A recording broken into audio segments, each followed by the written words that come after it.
আজি 21 জুন তাৰিখে চিপাঝাৰ পশ্চিম প্ৰান্তত অৱস্থিত বৃহত্তৰ ঘাৰুৱা সোণাপুৰ গাঁৱৰ গোৱালজাৰ সূৰ্যঘৰী শ্ৰী শ্ৰী বিষ্ণু মন্দিৰত জেঠমহীয়া গোসাঁই কাজৰ সৈতে সংগতি ৰাখি শীতলা পূজা, বসন্ত পূজাৰ লগতে বিষ্ণু পূজাৰ হোমযজ্ঞ আৰু মাংগলিক নিয়মৰ মাজেৰে ঢোল তাল শোভাযাত্ৰাৰে গাঁৱৰ ৰাইজে ননৈ নদীত হাঁহ, পাৰ আৰু কণী আদিৰে মজু বিসৰ্জন দিয়া হয়।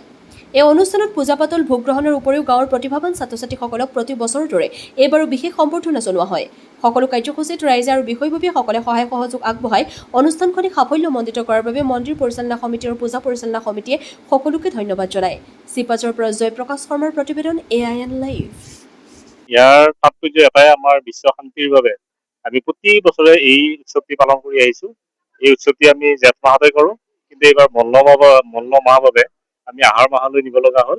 গতিকে আজি আমাৰ ৰাতিপুৱাৰ পৰা দিনজোৰা কাৰ্যসূচীৰে এই কাৰ্যসূচী আৰম্ভ হৈ আছে। আজি আমি এই সম্বৰ্ধনা অনুষ্ঠান এটা কৰিলো। ইয়াৰ পিছত আমাৰ মহাভোগ হ'ব, হ'লে আমাৰ এই অনুষ্ঠানটিৰ অন্ত পৰিব। বিশেষকৈ আৰু কাৰ্যসূচী মানে যিবিলাক এই খেলখনৰ ল'ৰা ছোৱালী যিবিলাকে মানে উত্তীৰ্ণ হৈছে, হায়াৰ ছেকেণ্ডেৰী ৰিজাল্ট কৰিছে, হায়াৰ ছেকেণ্ডেৰী মেট্ৰিক এইবিলাকত তেওঁলোক আমি বিশেষভাৱে সম্বৰ্ধনা প্ৰতি বছৰে দি আহি থকা হৈছে। আৰু লগতে আমাৰ বিষ্ণুসমূহ চলি আছে, লগতে শীতলা পূজাখনো আমাৰ চলি আছে। এই বিশ্ব শান্তিৰ কাৰণে আমি এই অনুষ্ঠানটো প্ৰতি বছৰে আমি নজনা বহুত যুগৰ পৰাই চলি আহিছে। এই পূজাখন মজু দিয়া কাৰ্যসূচী চলি আহিছে, আজিও চলিছে, আৰু ভৱিষ্যতলৈ যদি প্ৰভু ভগৱন্তই আমাক ভালে ভালে ৰাখে আমি এই অনুষ্ঠানটো চলাই নিম বুলি ভগৱানৰ ওচৰত সেৱা ৰাখিছো। হয়, এই মজুটোৰ লগত আপোনালোকৰ গাঁৱৰ সম্পৰ্ক বা ৰাইজৰ সম্পৰ্ক বা মজুৰ কিবা বিশেষ তাৎপৰ্য আছে? মজুৰ তাৎপৰ্য মানে জলত যিসকলে নিজৰ সেই কাৰণে হাঁহ দিয়া হয়, কিছুমান জল পূজা কৰা হয়। বসন্ত, বিশেষকে বসন্ত চলি থকাৰ কাৰণে বসন্ত পূজাৰ কাৰণে আমি বসন্ত পূজাখন ইয়াত অনুষ্ঠিত কৰা হয়। সেই হেতুকে আমি হাঁহ, পাৰ, কণী এইবিলাক নদীত উটুৱাই দিয়া হয়। মজুৰ লগত জল পূজাও কৰা হয়।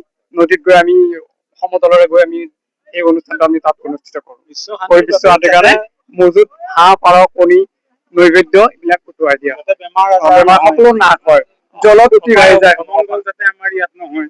এইবিলাকৰ আশা কৰি আমাৰ এই পূজাটো কৰা হয়। সকলো মংগলৰ অৰ্থে কৰা হয়। আৰু বিভিন্ন ৰাইজৰ আমি সহযোগিতা পাইছো। বৃহৎ অঞ্চলৰ বিভিন্নজনে বিভিন্ন ধৰণৰ আমাক সহযোগিতা আগবঢ়াইছে। ভৱিষ্যতলৈও আমি আশা কৰিছো, আমি যাতে সহযোগিতা তেওঁলোকৰ পৰা কামনা কৰিছো। তেওঁলোকৰ মংগল কামনা কৰিছো। এই অনুষ্ঠান আমি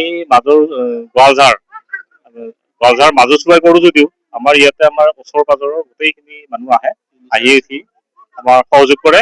আমাৰ ভাল লাগে, দান বৰঙণি আগবঢ়ায়। আমাৰ এই আগতকৈ বহুত ধুনীয়াকৈ ডাঙৰ হৈ গৈ আছে প্ৰগ্ৰেম বিলাক। গতিকে আমি তাৰ বাবে আমি ধন্যবাদ জনাইছো। যিকোনো খবৰ আৰু বিজ্ঞাপনৰ বাবে যোগাযোগ কৰক 7896121996।